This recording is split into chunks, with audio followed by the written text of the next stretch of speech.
আমি যখন এখানে দাঁড়িয়ে আছি আমি আসলে এক ধরনের উভয় সংকটের মধ্যে আছি। তো উভয় সংকটটা কিরকম, যেমন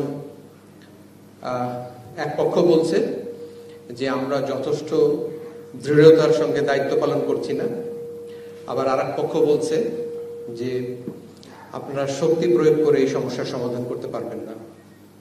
এই বিষয়ে উল্লেখ করতে চাই, আমার শ্রদ্ধাভাজন আজাদ ভাই কিছুদিন আগে এক কনফারেন্সে একসঙ্গে ছিলাম, তিনি বলছিলেন যে আপনি এই অসময়ের সবচেয়ে নিরীহ সৈনিক।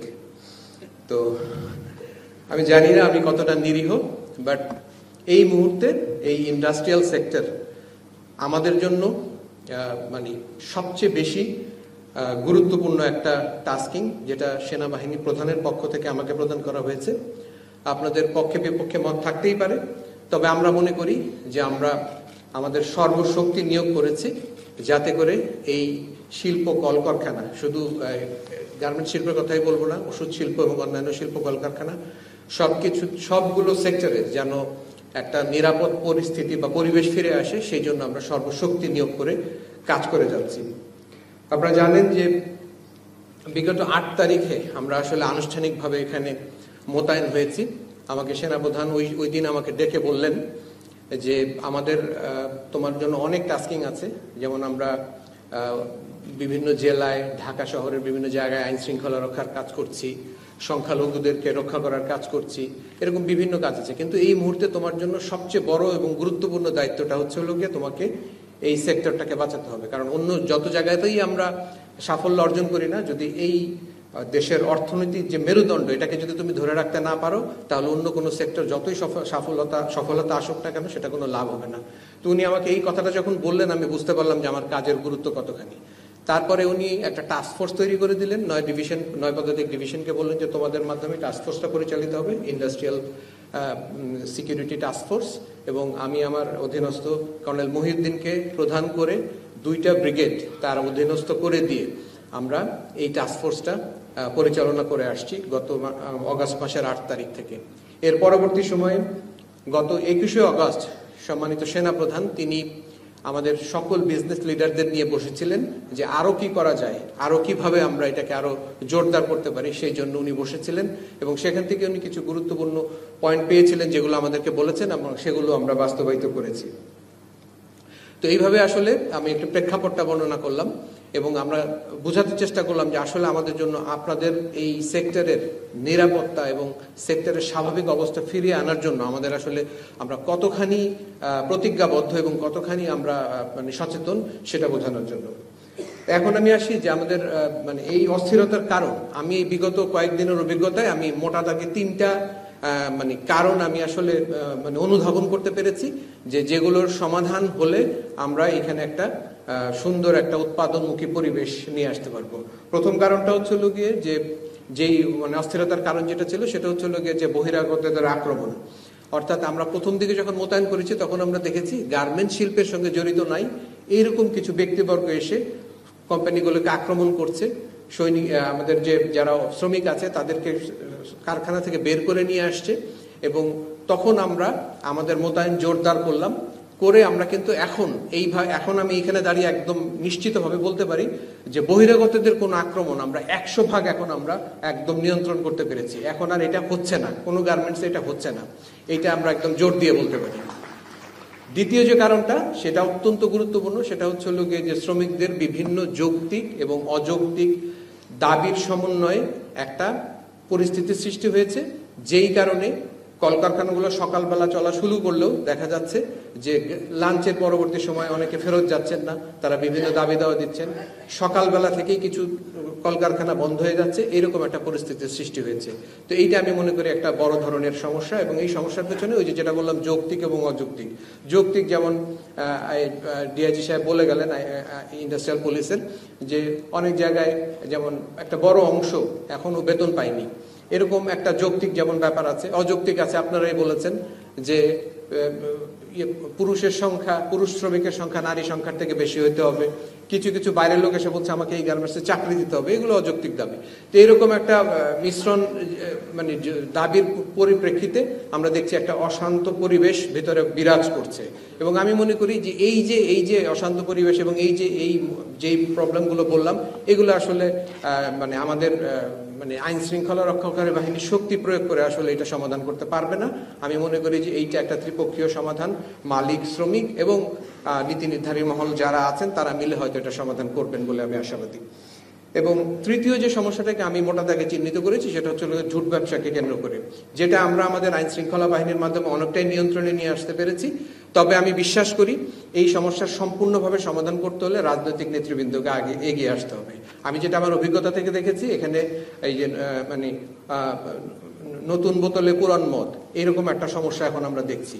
মুখ পরিবর্তন হচ্ছে, নতুন ব্যক্তিবর্গ আসছেন, তারা এসে নতুন দাবি দেওয়া দিচ্ছেন, আমাকে এই ব্যবসা দিতে হবে এবং যেই কারণে একটা অরাজক পরিস্থিতি সৃষ্টি হচ্ছে। যদিও আমরা এটা অনেকটা নিয়ন্ত্রণ করতে এসেছি, বাট আমি মনে করি যে রাজনৈতিক ব্যক্তিবর্গ যারা আছেন তারা যদি এখানে সম্পৃক্ত হন, তাদের দলের নেতাকর্মীকে নিয়ন্ত্রণ করতে পারেন, তাহলে আমি মনে করি এটা সম্পূর্ণভাবে সমাধান সম্ভব। আর এছাড়া আমি মনে করি এই যে একটা একটা প্রথা, এই যে ঝুট ব্যবসা, এটা একজনকে দিয়ে দেয়, আমি মনে করি এইটার একটা পরিবর্তন আসা দরকার। এটাকে কিভাবে সর্বজন গ্রাহ্য করে এটাকে অকশন হাউস বা কোনো একটা কিছুর একটা সিস্টেমের মধ্যে দিয়ে নিয়ে আসা উচিত, যাতে করে এই যে গার্মেন্ট ব্যবসাটা কেন্দ্র করে এই যে একটা পেশি শক্তির যে আবির্ভাব হয়, সেটাকে আমার মনে হয় বন্ধ করা যেতে পারে বলে আমি মনে করি। এবার আমি বলি যে আমাদের কার্যক্রম আমরা কিভাবে পরিচালনা করছি।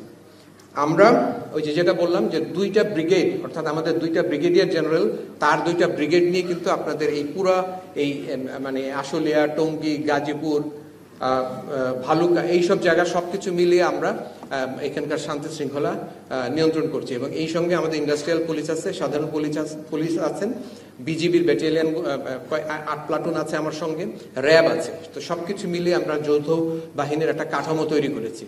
তো আমরা যেটা করেছি যে এক একটা এলাকাতে কতগুলো ইন্ডাস্ট্রি নিয়ে একটা ক্লাস্টার তৈরি করেছি। সেই ক্লাস্টারের চারিদিকে আমরা একটা ব্যুহ তৈরি করেছি। সেই ব্যুহতে আমাদের সৈনিক মোতায়েন আছে, এপিসি সহ, এবং আমরা সেখানকার ভিতর বাহিরের যে চলাচল সেটাকে নিয়ন্ত্রণ করছি।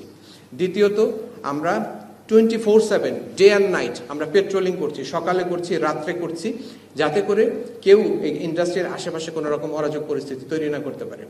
আমাদের ক্যান্টনমেন্টগুলোতে, ঢাকা এবং সাভার ক্যান্টনমেন্টে, ময়মনসিংহ ক্যান্টনমেন্টে আমরা QRF বলি, কুইক রিঅ্যাকশন ফোর্স, রেডি করে রেখেছি। যদি কোনো অরাজক পরিস্থিতি তৈরি হয়, আমরা কয়েকদিন আগে যেমন দেখেছি ভ্যাকসিনগত হয়েছে, এরকম পরিস্থিতি হলে এই QRF গুলো তাড়াতাড়ি করে আমরা এই শক্তির বাইরে অতিরিক্ত শক্তি হিসেবে প্রেরণ করছি, যাতে করে তাৎক্ষণিকভাবে সেই সমস্যার মোকাবেলা করতে পারি। এছাড়া এই মিলিটারি লাইন অফ অপারেশনসের পাশাপাশি আমরা যেমন গণসংযোগ করছি, আমরা বিভিন্ন জায়গায় রাতে দিনে যাচ্ছি, মাইকিং করছি। যারা এই সেক্টরের সঙ্গে জড়িত, তারা যারা পরোক্ষভাবে জড়িত, যেমন ওই এলাকার বাড়িওয়ালা, দোকানদার, তাদেরকে আমরা সেন্সিটাইজ করছি। এইভাবে করে আমরা একটা মিলিটারি লাইন অফ অপারেশন এবং অন্যান্য সবকিছু মিলিয়ে এবং আপনাদের সহযোগিতা সবকিছু মিলিয়ে কিন্তু আমরা একটা পরিবেশ নিয়ে আসতে পেরেছি। এবং আমি মানে গর্বের সাথে বলতে চাই যে আমাদের এই মোতায়েনের পরে আমাদের সাফল্য কি, আমরা এখন পর্যন্ত কয়েকটা মানে বিচ্ছিন্ন ঘটনা ছাড়া আমরা কিন্তু আপনাদের মেজর কোনো ভ্যান্ডালিজম বা মেজর কোনো আর্সন এখন পর্যন্ত হতে দেই নাই।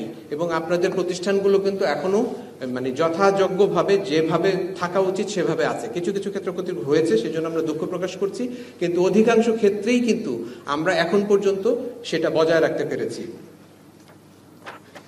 আমরা বিভিন্ন সময়ে আমরা যখনই মালিক এবং শ্রমিকের মধ্যে কোনো অসন্তোষ সৃষ্টি হয়েছে, অনেক জায়গায় মালিক অবরুদ্ধ হয়ে গিয়েছেন, আমরা সেই সব জায়গায় সেই সব ফ্যাক্টরিতে যাচ্ছি এবং সেখানে গিয়ে উভয় পক্ষের মধ্যে আমরা বনিবনা করছি, মালিকদেরকে তাদেরকে উদ্ধার করে নিয়ে আসছি, শ্রমিকদেরকে বোঝাচ্ছি। এইভাবে করে কিন্তু আমরা আমাদের কাজগুলো করছি। আমরা রাত্রেবেলা অপারেশনস করে যারা অনিষ্ট সৃষ্টি করেছেন, একদম স্পেসিফিক তথ্যের ভিত্তিতে এইরকম লোকজনকে আমরা গ্রেফতার করছি এবং বিভিন্ন জায়গায় গিয়ে তাদেরকে আমরা মোটিভেশন করছি, মাইকিং করছি, রাতে গিয়ে বলছি যে আপনারা এই কাজগুলো করবেন না এবং তাদেরকে বোঝানোর জন্য সক্ষম হচ্ছি। তো এইভাবে করে আমরা বলবো যে আমরা এই সম্পূর্ণ এলাকার একটা মোটামুটি একটা শান্তি শৃঙ্খলার যে বিষয়টা, সেটা কিন্তু আমরা নিয়ন্ত্রণ করছি। তাহলে এখন সমস্যা কি? সমস্যা হচ্ছে ওই যেটা প্রথমে বললাম যে এই যে শ্রমিকদের যে দাবি দেওয়া, যেটা আমরা বলবো যৌক্তিক এবং অযৌক্তিক মিলিয়ে, এইটার যদি একটা ত্রিপক্ষীয় সমাধান না হয়, আমি যদি আরেকটা ব্যাটালিয়ন বা আরেকটা ডিভিশনও যদি এখানে এসে মোতায়েন করি, আমার মনে হয় সেটাতে খুব একটা মানে ফলপ্রসূ কোনো কিছু হবে না।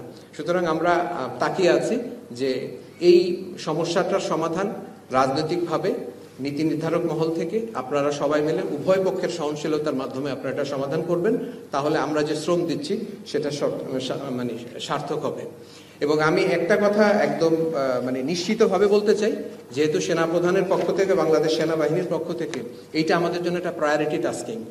আমরা আমাদের শেষ ঘামটুকু দিয়ে, শেষ শ্রমটুকু দিয়ে আমি আপনাদের নিরাপত্তা আমরা নিশ্চিত করতে চাই। কারণ আমরা বুঝতে পেরেছি যে এটা বাংলাদেশের জন্য একটা প্রায়োরিটি সেক্টর, বাংলাদেশের জীবন মরণ সমস্যা। আপনারা যদি না থাকেন আমাদের অর্থনীতি থাকবে না, এটা আমরা খুব ভালোভাবে বুঝতে পেরেছি। আপনারা যদি না থাকেন, আপনাদের ট্যাক্সের টাকায় আমাদের বেতন হয়, আমাদের বেতন হবে না। তো সুতরাং এই অনুভূতি যখন আমাদের আছে, তখন আমরা আমাদের কর্তব্য অবশ্যই করে যাব। সেই জন্য আমি আপনাদের সহযোগিতা চাই, মালিক পক্ষের সহযোগিতা চাই, শ্রমিক পক্ষের সহযোগিতা চাই। তাহলে আমরা আমাদের কাজগুলো সুন্দরভাবে সুচারুভাবে করতে পারবো এবং আপনাদের সহযোগিতা নিয়ে আমরা ভবিষ্যতে থাকব। এবং আপনারা যতদিন চাবেন, আমাদের সরকার, আমাদের সেনাপ্রধান যেটা বলেছেন যে এই সরকারকে কোনোভাবেই ফেল হতে দেওয়া যাবে না এবং যত ধরনের সহায়তা দরকার সেনাবাহিনীর পক্ষ থেকে সেটা দেয়া হবে। এবং যতদিন সরকার চাবে, আমাদের যত কষ্টই হোক, আমরা এই গ্রাউন্ডে থাকবো এবং আমরা এই আমাদের কাজ করে যাব।